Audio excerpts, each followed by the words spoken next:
Hello and welcome. My name is Cody Thompson, and this presentation today for Class 617, Development and Individual Differences in Elementary for Professor Dallas' class is about Rudolf Dreikurs and his theory of logical and natural consequences. To begin, a little bit about the man himself. Rudolf Dreikurs is an American psychiatrist and educator. He was born February 8th, 1897 in Vienna, Austria, and died May 25th, 1972 in Chicago, Illinois, at the age of 75.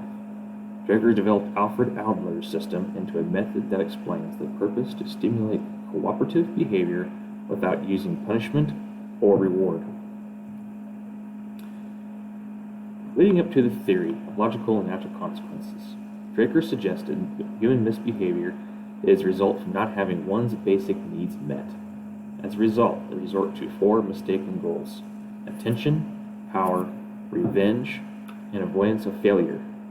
These four goals of the adolescent talk about how no matter what the child does, they want to receive attention and resort to these four goals to get it, no matter if it be good or bad attention. He then concluded that we must not punish children, but instead let the consequences fit the misbehavior. As a result, we come to his two main ideas in the theory of consequences: logical and natural consequences. We have two types of consequences to correct misbehavior. We have the logical consequences and the natural consequences. Again, either are consequences that use punishment as an effective method to correct misbehaviors. Dreikurs did not like punishment because he was afraid that it would be used or viewed as revenge by the teacher, plus would be further humiliating and offensive towards the student. Let's just concentrate on the logical consequences for now. As Rudolf Dreikurs said, reasonable results that follow behavior either desirable or non-desirable. In other words, students are to make right from what they just did wrong. For example, and what I actually do in my current class, so when you assign an assignment in class to do, and the students do not finish it in a lot of time that was given, then they are required to take it home for homework. Keep in mind that the students should already know what the consequences for their misbehaviors are, since it was already talked about in class and outlined by the teacher and students of class expectations. Now on to natural consequences, and quite literally, they are exactly what they sound like. It is the consequence that occurs from behavior and occurs naturally without intervention of the teacher or parent. For example, if a student is running down the hallway, trips and falls, he or she will be hurt and embarrassed. The hurt and embarrassment is the natural consequence and is sufficient for the misbehavior. Here's another example.